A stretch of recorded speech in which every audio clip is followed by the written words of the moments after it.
Adam Savage from Tested here, next to friend of Tested, Brandon Allinger from Prop Store of London. Hello, sir. Thanks for having me. Good to be here. Thanks for coming by.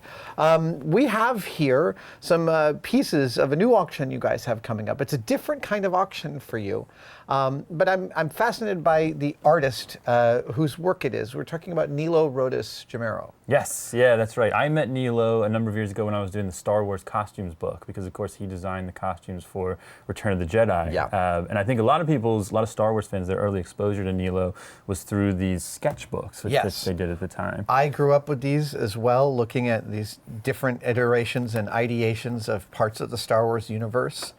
I mean, this is such an important part of my childhood. Yes, no, absolutely. I think everybody has fond memories of these, and they were primarily Joe Johnston's work. I think it started on the first film they did one, but then Nilo came on board, I think in the summer of '78, worked on Empire as Joe Johnston's assistant, essentially the assistant visual effects art director, and then was part of the key group of designers after that was working really closely with George himself.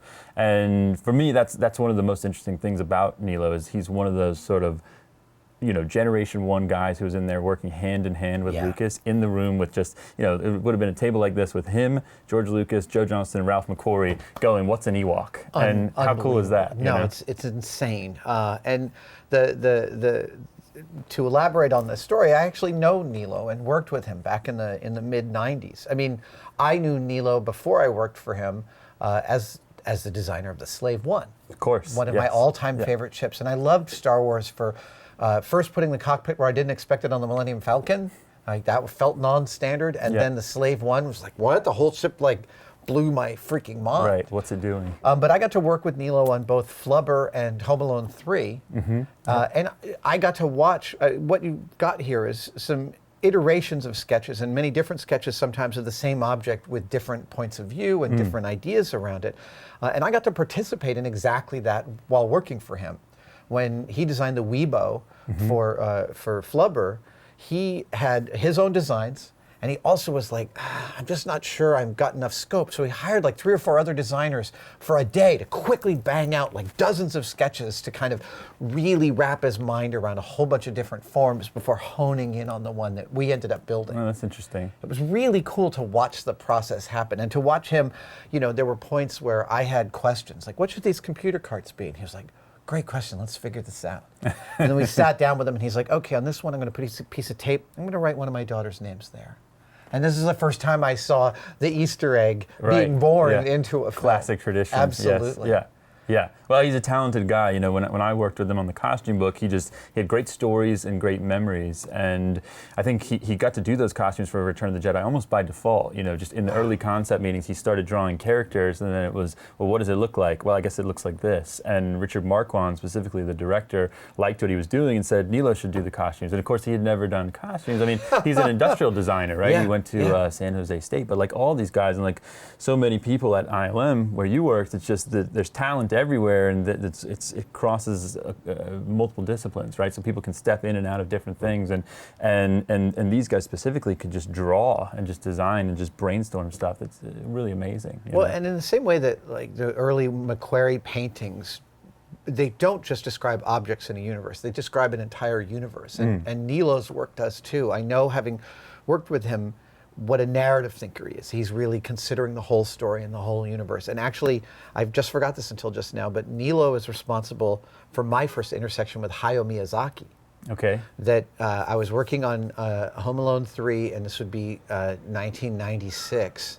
And he said, go to Japantown, go to their video store, buy this video called La Puta. You won't be in English, it doesn't matter. Would end up being Castle in the Sky. He said, the first 5 minutes of this movie is the greatest first 5 minutes of any movie ever. You don't need to know the language of what they're saying. It's all totally clear. And he's completely right. It's a mind-blowing opening. And I still have that VHS tape that he exhorted me to go buy. Wow, very cool. Now, that was at ILM? That was in Jamie Heinemann's shop. That was at Colossal Pictures Model Shop. Our job, there was a roboticist and engineer named Gary Plattick, I believe, who was doing the Weibo, the Hero Weibos with all of their mechanics. Jamie was doing a couple of simpler Weibos and all the stunt Weibos. So every time a Weibo got thrown into a couch, the exteriors of all the Weebles were done in Jamie's shop, and I was the one doing the vacuforming and the dressing and the final painting on all of it. Cool.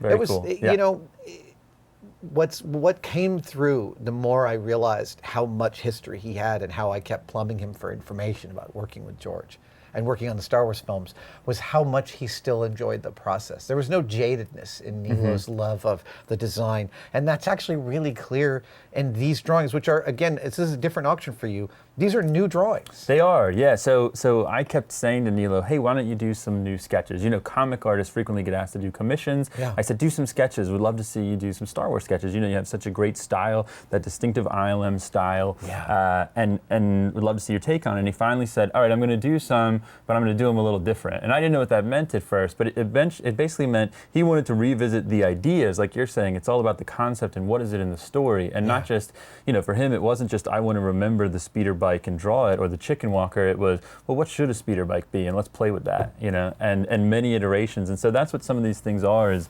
just new takes on classic designs. You know, here's a speeder bike with the scout trooper on it, but instead of sitting, he's standing. And Nilo said the concept for this was just, what if he was riding a really big cannon? And this thing, its only objective is to shoot and destroy, you know? And I tell you, I look at that drawing and it makes me, maybe this will end up being a one-day build, because I look at that and it makes me itch to make a prototype. It's just a cool design, right? Yeah. And one of the things that he talked about also was how, in that era that him and Joe and Ralph were working on things, the concept was always about making it look like it was from yesterday, but behave like it was from tomorrow. Right. So it's very World War I hardware, armor, plates, things like that. It's not slick or stylized or you know, 3D printed. It's more kit bashed and hammered out of real world stuff. Well, a few years ago, I had opportunity to ask Lauren Peterson, my friend and one of the original ILM modelers for Star Wars, about the difference between those early prototypes of the Star Wars ships and the ones they eventually came out with. And he talked about the aesthetic being what they were calling boilerplate.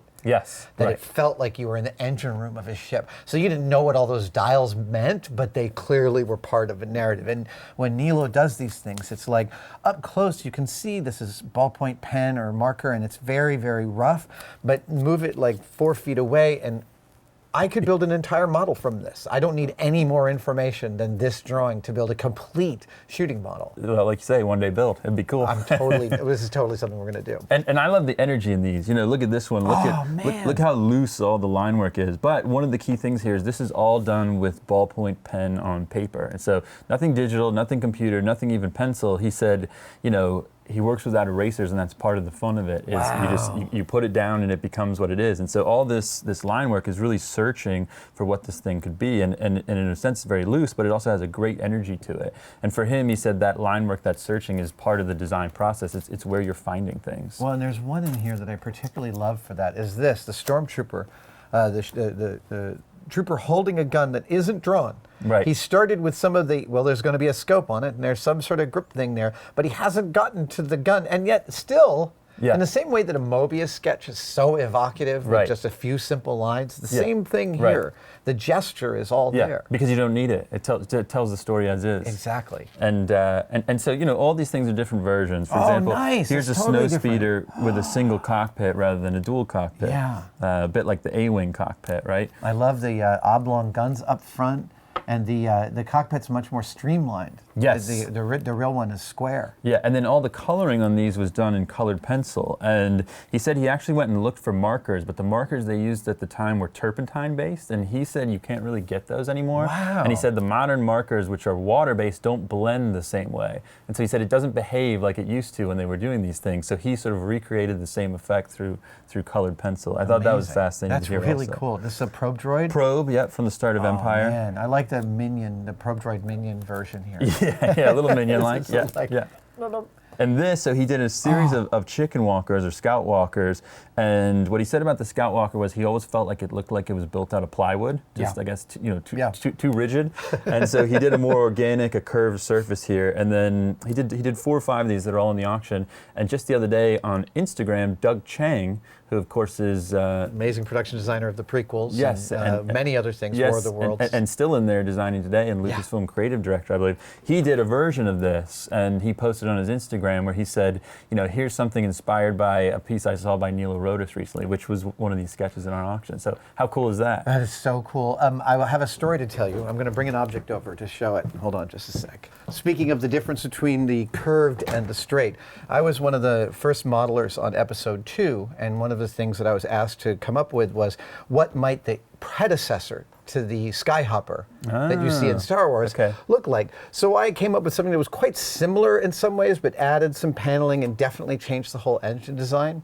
How cool. And apparently, when George saw this, I wasn't in the meeting myself, but when George saw this, he said, the only reason the Skyhopper looks the way it did is because all we had was plywood. I think I'd like something more rounded. Yeah. It's like, fair enough, I totally get that. But interestingly, out of that limitation came a certain aesthetic that kind of worked, right? I mean, same thing with the set deck. It's like the reason it looks like aircraft parts is because it is. Because you could go to the aircraft junkyard and go, I'll take that, and then one here, one there, and that looks good, Well, right? if you visit a Flying Fortress bomber and you look at the polycarbonate gunner's ball underneath, you're like, oh, half of Star Wars aesthetic is in this ball. It is completely clear that this was where they grabbed so much of that. And it also doesn't hurt that a lot of the Star Wars stuff was built by out-of-work aerospace engineers in England in the 70s. So that was their background. Yeah. Yeah, so there's a whole range of different sketches here. A bunch of scout troopers, which was one of the things Nilo designed for Jedi. I love their visor. A bunch of different speeder bikes. Here's one where the coloring is more orange, and again, he's riding it more like a jockey on a horse in this sort of upward position, which I thought was very cool. I like this. I like the way in which it feels so Star Wars, but it feels like a new approach, but still doesn't change that sort of hand-modded feeling of Star Wars. It's not too slick. Right. Somewhere it fits right in. Yeah. Which is part of the fun. Look at that. Yeah, these speeder bikes are some of my favorites. And again, the line work, just the energy that's born out of all that is so cool. Ooh, colored Tauntauns. Yes, so some more color. He said he loved the Tauntauns, just thought they were great design and creature. One of the things I loved about those books when they came out, when I started to look through them, is exactly the way in which the film was showing its homework. The way in which you got to see this incredible art department exploring all sorts of different avenues to come to the one they ended up with.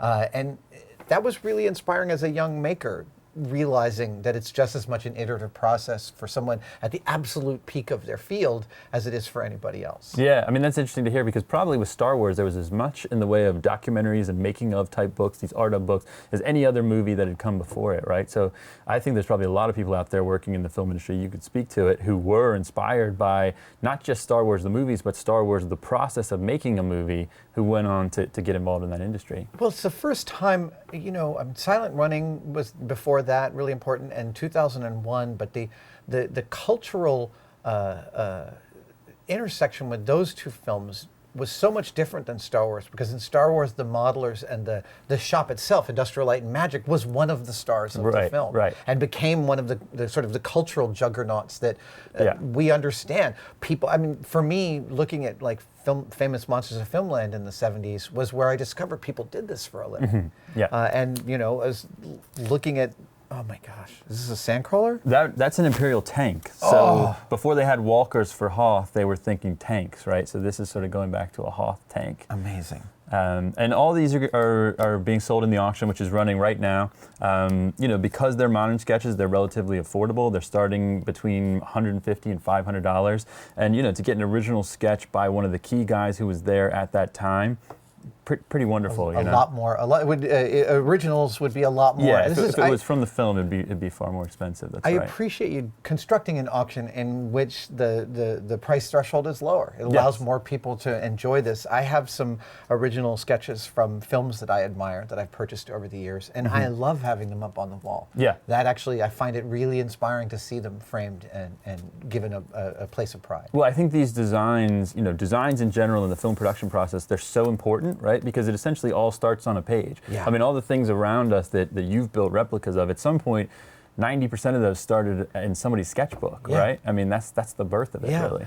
And one of the things I loved about being a model maker, specifically for Doug Chang, which was when I was much more advanced as a model maker, is that Doug would come through and you'd get detailed sketches from him at the front end. And then as Doug learned to trust as Doug learned to trust that I understood what he wanted, he'd give you less instruction and less instruction. And then he'd go, hey, under here, that's all you figured that out. Right. And you get to do this really, really cool stuff. Yeah. Oh, look at the deeply running Tauntaun. How cool is that? That's fantastic.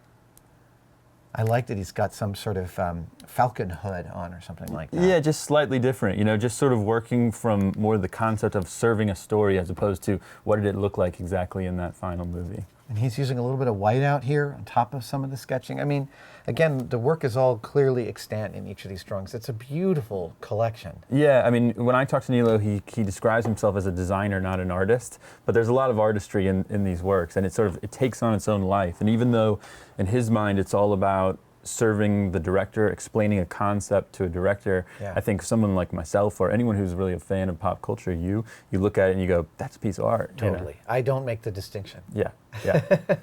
Brandon, I really appreciate you taking the time to come up here and show us these. It's really inspiring. And the auction is going on right now. It's running right now, it runs through this Friday. And take a look, propstore.com. Propstore.com. Thank you guys for joining us. See you in the Star Wars universe.